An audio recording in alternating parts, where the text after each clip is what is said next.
안녕하세요. 오늘은 좀 시황과 그리고 해외 주식과 그리고 왜 재테크를 해야 되고 금융 지식을 가져야 되는지에 대해서 좀 제 개인 생각을 좀 말씀드리려고 해요. 우선 영상 하나 보고 가시죠. 일단 이 영상은 이태리입니다, 현재.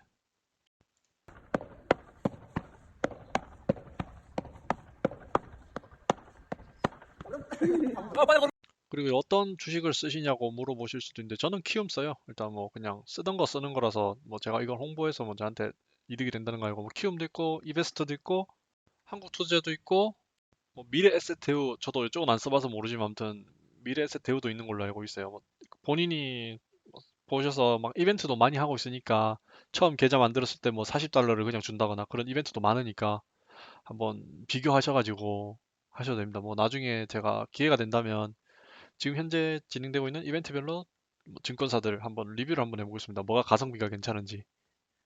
뭐 대충 주식 시작하기 하면 이제 비대면이면 얼굴 안 보고 계좌 만드는 거예요. 그냥 따로 없이 그냥 자기 공인인증서랑 뭐 개인 정보를 이용해 가지고 이제 입출금 계좌도 만들고 이거 다 핸드폰으로 다 돼요.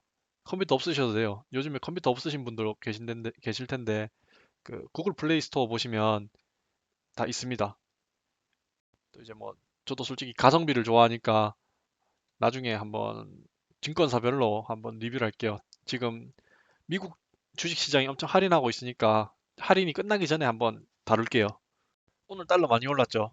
진짜 오른다 했는데 진짜 오르죠? 근데 저도 몰라요. 진짜 제가 뭐 오른다 해서 오르는 것도 아니고 이거는 제 마음대로 되는 거 아니고 그냥 저는 데이터들로 봤을 때 아, 이제 오르겠네 하고 그냥 그렇게 생각을 할 뿐입니다. 제 말을 무조건 믿지 마세요. 보이시죠? 지금 외국인이 다 팔고 있어요, 지금. 11조 팔아치웠네요. 2000년 이후 20년 만에 최대로 팔아치웠어요. 그만큼 외국인도 돈이 급한 겁니다. 그리고 이제 달러도 이제 개인 선택이지만 저는 뭐 제가 이제 뭐 다들 아시겠지만 제가 뭐 돈 받고 하는 그런 게 아니니까 또 제가 책임을 져드릴 수는 없기 때문에 이제 매수하실 분은 뭐 본인 판단하셔서 이제 매수하시면 될 것 같아요. 그냥 제 생각에는 12485원이 좀 마지노선이지 않았나? 뭐 그런 생각인 겁니다. 올라가면 올라갈수록 더 위험성은 커지니까요. 저도 위험한 건 별로 안 좋아해가지고 여기 보시면 이제 뭐 통화 스와프를 재개해야 된다. 뭐 WSJ가 월스트리트 저널이라고 이제 월가 소위 말해서 월가는 뭐 금융 하는 애들이 있습니다. 그냥 쉽게 설명하면 돈 가지고 노는 애들.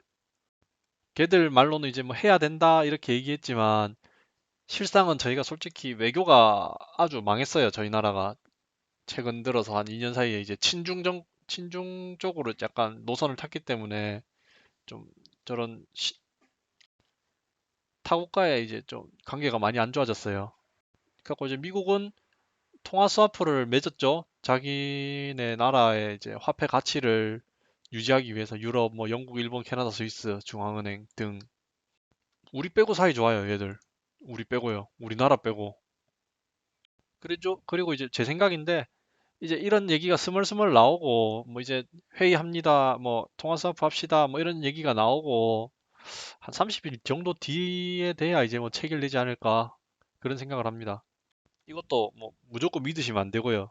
그냥 순전히 제 생각이니까 뭐 언제쯤 체결할지도 모르겠어요, 이거는. 일단 미국과 저희가 사이가 좀 좋아야 될 텐데 그런 걱정이 있네요. 우리한테 미국이 완전 그냥 해주진 않아요. 한국이 좀 약속을 해야 될 거예요, 미국한테. 우리는 앞으로 뭐 좀 미국 너희들한테 좀 뭐 어떤 조치라고 좀 잘 하겠다. 좀 잘 좀 봐줘 이런 식으로 하든지. 그리고 이제 뭐 거의 1,400원, 1,450원 정도는 돼야 이제 해줄지 말지 이제 뭐 한번 말이라도 꺼내보는 거죠, 우리나라에서는. 아, 한번 좀 해줄 수 있겠니? 하면 이제 거기서 뭐 내가 왜 줘야 되는데 이래버리면 이제 머리 아픈 거죠, 이제 그때부터는. 그럼 뭐 이제 우리는 우리 뭐 수출할 때 너희들 좀 좋게 해줄게, 뭐 무관세 해줄게, 뭐 이런 거라든지 그런 거죠.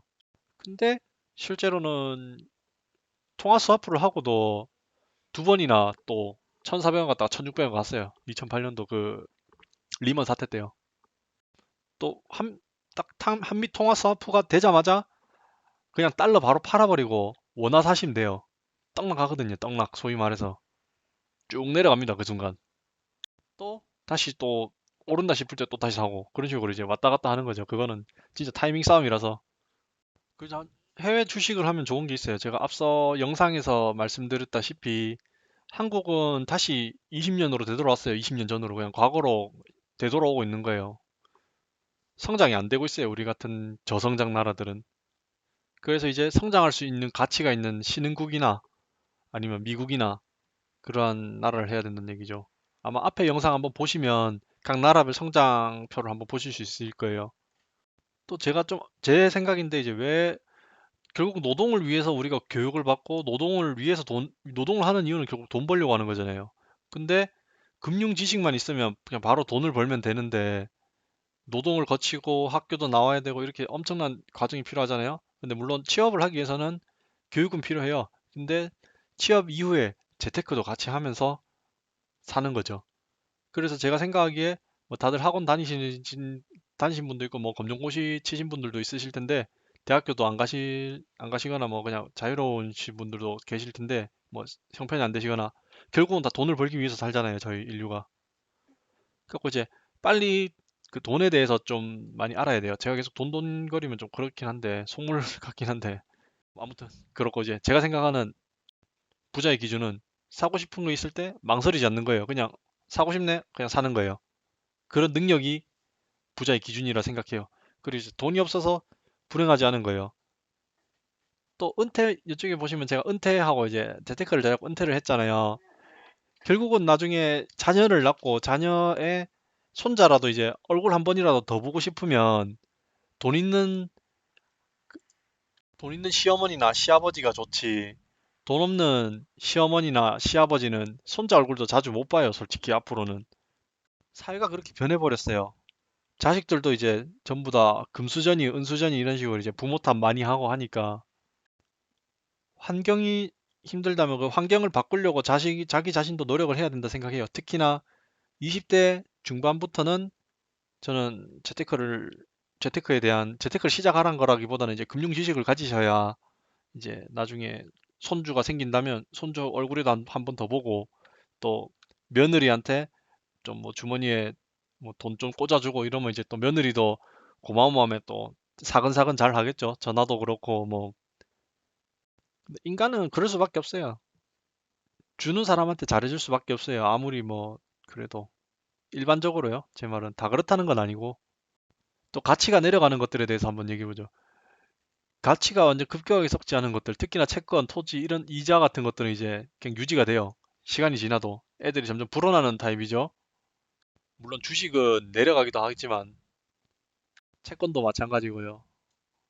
근데 이제 뭐 반면에 이제 부동산, 건물이나 상가, 오피스텔, 특히나 뭐 요즘에 사람들 뭐 많이 홍보하잖아요. 길 가다 보면 막 길거리에 막 붙어 있고 그러잖아요. 뭐 얼마에 500만 원이면 뭐 투자 가능하다 뭐 그런 거 있잖아요. 그런 것도 결국 나이를 먹어요. 건물도 나이를 먹고 상가도 나이를 먹고 오피스텔도 나이를 먹어요. 또 부동산도 빚을 너무 많이 지고 이제 이자 내느라 허덕허덕거리면 결국은 이제 남는 게 없거나 마이너스가 되면 이제 부동산을 보유하는 그 메리트가 떨어진다는 얘기죠. 그래서 과도한 빚도 그렇게 좋다라고 생각 안 해요. 금리가 높은 빚 같은 경우에는요.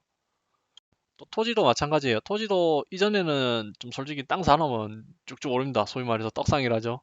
쭉쭉 올랐는데 또 최근에는 이제 도시화된 상황의 결과일 뿐이지 제조업 공장이 들어갈 공단을 조성하는 데 필요했던 거고 그 주위에 사람들이 살기 위해서 이제 뭐 아파트도 올리고 상가도 올리고 하는 건데 지금 솔직히 한국의 제조업이 다 탈출하고 있잖아요.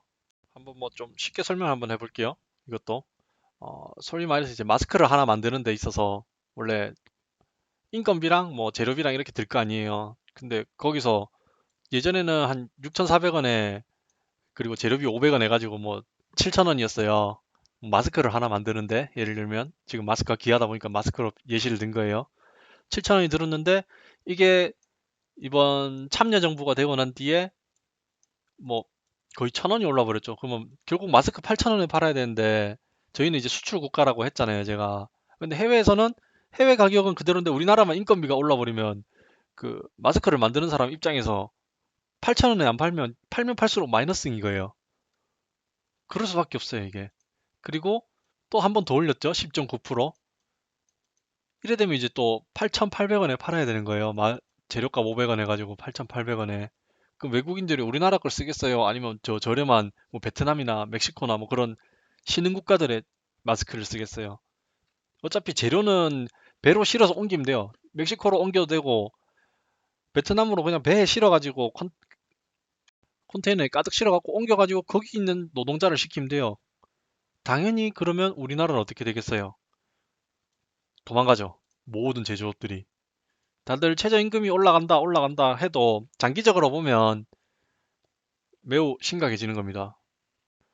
원래라면 예전에는 외국인들이 우리나라가 인건비가 쌌기 때문에 많은 투자를 해줬어요. 근데 이제 지금 도망가고 있죠, 전부 다. 인건비 올린다 소식이 그냥 바로 탈출했잖아요. 다 탈출하고 있어요, 실제로. 보이시면 이제 많이 탈출하죠. 특히나 제조업, 제가 얘기했듯이 제조업 다 탈출했죠. 중요한 겁니다, 이것도. 탈한국. 또 이제 기업 목적이 이런 것들이 엄청 영업을 하기 어려운 거예요, 점점. 세금도 세고 하니까. 그래가지고 결국은 저임금을 위해서 해외로 탈출하는 거고, 인건비가 계속 증가하고, 마스크 이제 원래는 7,000원에 수출하던 거 이제 9,000원에 파는데, 해외 구매자들은 그게 9,000원에 살 생각이 없는 거예요. 그냥 멕시코에서 나오는 7,000원짜리를 쓰지. 한국 거 안 써도 돼요, 솔직히. 뭐 성능이 그렇게 비슷비슷하다면, 아주 독보적인 성능의 차이가 없다면요. 또 마찬가지로 상가나 모텔, 뭐 맞죠? 모텔 뭐 펜션 이런 것들은 결국 저희가 이제 야놀자 여기어 때 보면 막 신축 많이 막 붙은 거 라벨 같은 거 보셨을 거예요. 그만큼 모든 사람들이 신축을 좋아해요. 아파트도 신축이 좋고 오피스텔도 신축이 좋고 모텔도 신축이 좋아요.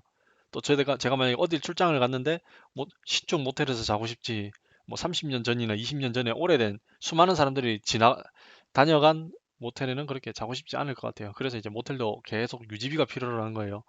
그래서 모텔 장사도 솔직히 이제 계속 리모델링 해줘야 되고, 안에 뭐 침대도 바꿔줘야 되고, TV도 계속 큰 걸로 바꿔줘야 되고, 좀 이것도 한계가 있는 거죠, 계속.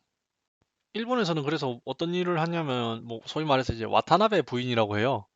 이제 일본 아줌마 부대 뭐 이런 식으로 해놨는데 결국 남녀 불문이에요. 이거 그냥 소위 말해서 그냥 와타나베 부자인데 이 엔화를 가지고 달러로 바꿔가지고 신흥국가에 투자를 하는 거예요. 이제 가계 저축과 투자를 전담해온 일본 가정주부죠. 다들 공부를 하셨겠죠, 아마 일본 가정주부분들께도. 우리나라도 결국 이래 되지 않을까 싶어요. 와타나베 부인은 이제 일본 경제 거품이 붕괴되고 90년대 이후 일본인들 사이에서 유행한 투자 방식이에요. 빌려가지고 수익률 높은 뭐 신흥국가 있잖아요. 그런데 보면 막 예금이 비싸요. 또 금리도 비싸고 그런 거 그쪽에 그냥 돈을 넣어 놓는 거예요. 신흥국가 금리가 한국은 0%지만 뭐 신흥국가는 막 돈 넣어 놓으면 7% 이래 막 그런 것도 있으니까. 또 이제 엔화로 이제 이자율 낮은 일본에서 거의 제로 금리죠. 일본도 마이너스 금리라고 하고. 그래서 이제 이자율 또는 높은 국가에 투자를 하는 거예요. 여기 보시면 본국보다 높은 수익을 창출하는 투자 패턴이다. 한때 엔저가 있었잖아요. 엔저였으니까 뭐 내용은 이제 네이버에 와타나베 부인이라는 그 글을 한번 지식백과에 검색해 보시면 어떤 식으로 투자를 해서 한다 나오는 거거든요. 결국은 이자율 1%로 이제 백엔 대출해 가지고 이자율 10%인 1년 만기에 적금을 한 거죠. 그래갖고 이제 10일 그 호주 달러를 얻는 거예요. 그리고 이제 대출원금과 이자를 갚고도 차익 구인이 남는다. 이 사람 좋아하고 있죠, 지금. 좋아 난리네요, 지금. 양손을 모았네. 근데 이제 이쪽 엔화 가치의 고평가, 엔화가 비싸지 버리면 이제 손해를 보기도 해요, 이게. 얘도 울면서 지금 손 모았네. 왠지 모르겠어요. 왜 손 모았지? 아무튼 그건 그렇고 얘는 손해 보는 케이스예요. 이제 자신의 화폐의 가치가 이제 고평가가 되면. 그래갖고 이것도 마찬가지로 주식도 그렇고 이제 해외 신흥국가에 예금을 두는 것도 그렇고 모든 투자는 손해는 있을 수밖에 없어요. 주식도 그렇고. 근데 이제 제가 앞서 얘기했듯이 모든 사람들은 1등을 원해요. 뭐 미국에도 이제 뭐 소위 말해서 팡이라는 그런 기업들도 있고 다 1등 주식에다 투자를 하는 게 안전한 거죠. 또 여기 보면 1억 엔을 빌린 사람이 1년 만에 4,700만 엔의 손해를 보았다고 하네요. 실내로. 와타나베 부인들이 손해를 입었다고. 아무튼 조심해야 되겠죠. 이것도 잘 보고 항상 그때 좀 자기가 어느 정도 손해를 보겠다 하면 딱 털고 나오고, 아, 지금 낮은 구간이다, 바닥이다, 이럴 때는 해가지고 예금을 두는 것도 좋아요. 또, 또 질문해 주실 텐데, 뭐 달러 언제 팔까? 이런 질문도 하실 수 있으실 텐데, 그것도 뭐 저는 한번 나중에 영상 한번 찍을 거예요.